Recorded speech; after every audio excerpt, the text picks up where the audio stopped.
Hey y'all, it's Ashley. Welcome or welcome back to my channel. It's already May. Why did I sound so angry about that? It's already May and I'm in disbelief just because I feel like the month of April has just flown by and I'm not sure. I'm kind of relieved because, you know, May is my birthday month.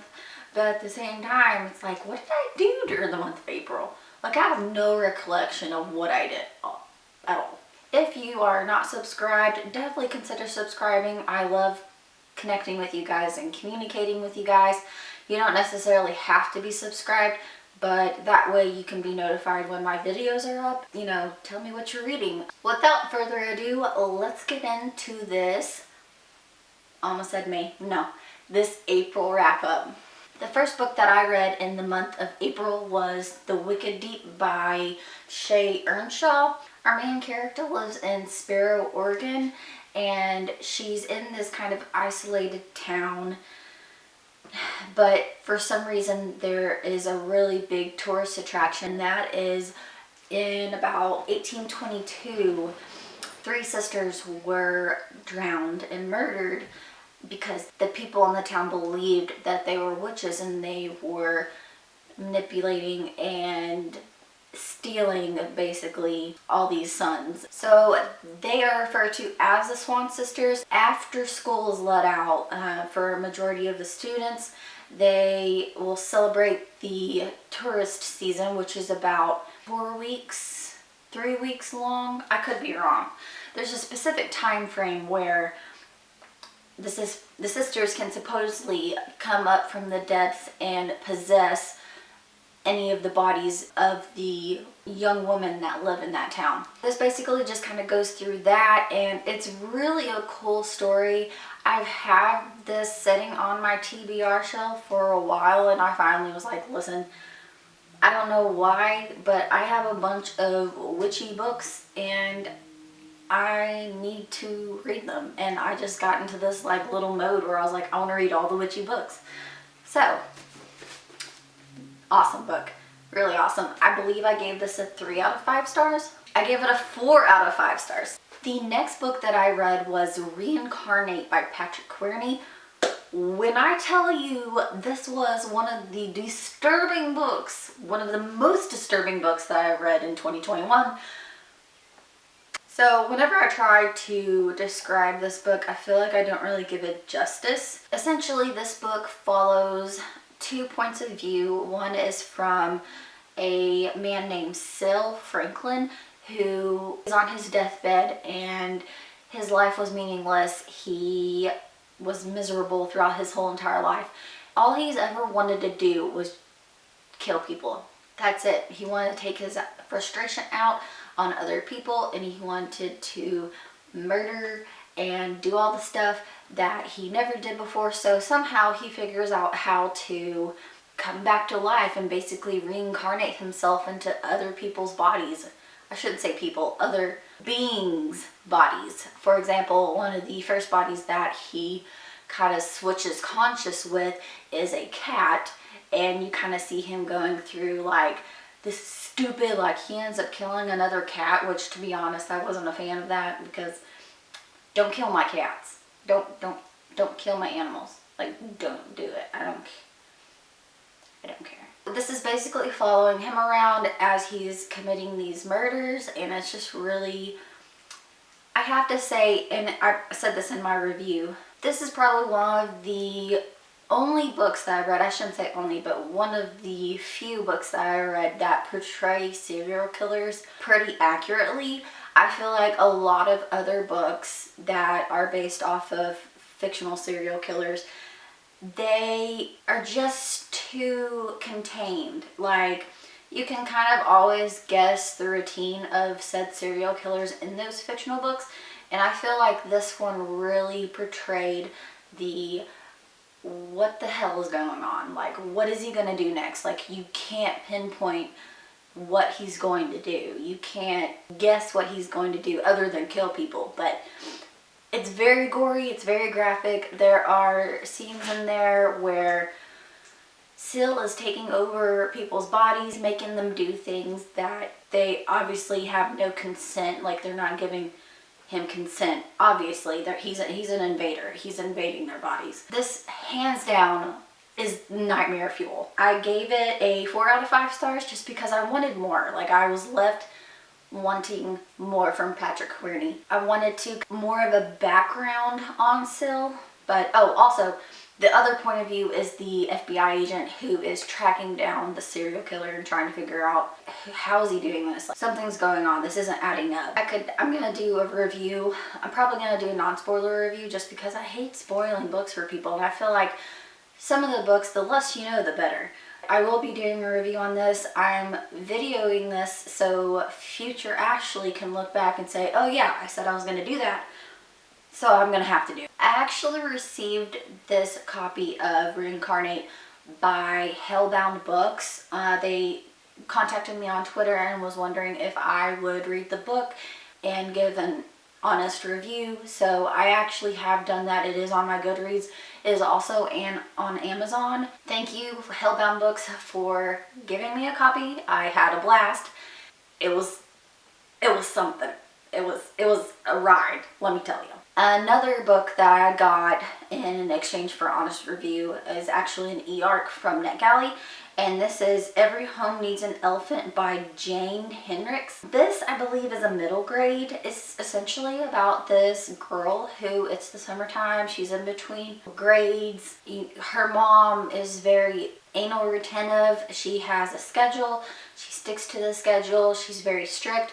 And then you have the main character's dad, who is more of like the creative type. He's the more lenient and stays at home and like invents things and stuff like that. Throughout the book, you are following the main character. She decides that she needs a pet. She needs something. Lo and behold, she goes to the department store. They're selling exotic animals, and she decides that she wants to get the elephant. Everything kind of gets shown to light of how they were living previously, and it's really a good just self-discovery and realizing that the relationship between her and her mother aren't the best, and Mr. Smith, the elephant, kind of shows the main character's mother that, hey, sometimes it's okay to do the abnormal. Sometimes it's okay to think out of the box. And it's just a really beautiful story. I definitely think I gave this a 5 out of 5 stars. The next book that I read for the month of April was actually a buddy read with Angel from Jurassic Reads, and that is The Year of the Witching by Alexis Henderson.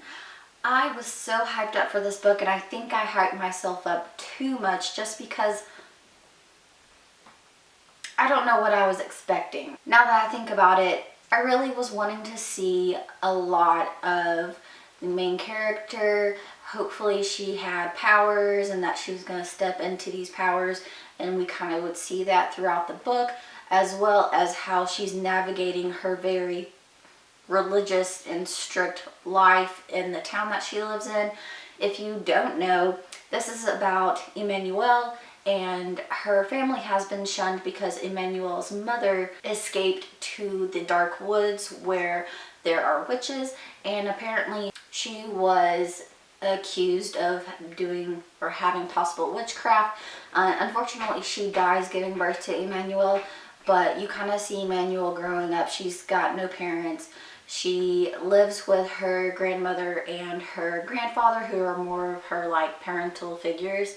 It's a very culty feeling book. Now I say culty, but it's a very strict religious book where obviously witchcraft is frowned upon in society, and that is punishable by burning at the stake. I liked it, but I think that it just wasn't really for me, which that's fine, but I still enjoyed it nevertheless.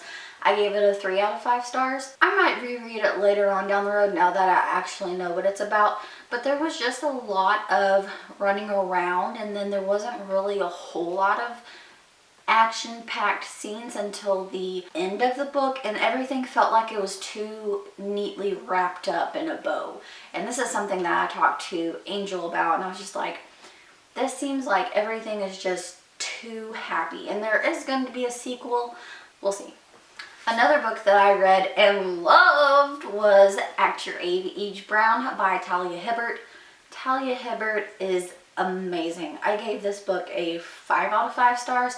This is following our main character, Eve, who just feels like she can't commit to anything. She starts things and doesn't finish them, and it's just really interesting to see that because I can totally relate. She finds that she's in this small town where she meets the possible love interest, and he is a person who has autism, and it just kind of shows. I love the fact that this has autism representation. I gave it a 5 out of 5 stars. The final book that I read for the month of April was The Project by Courtney.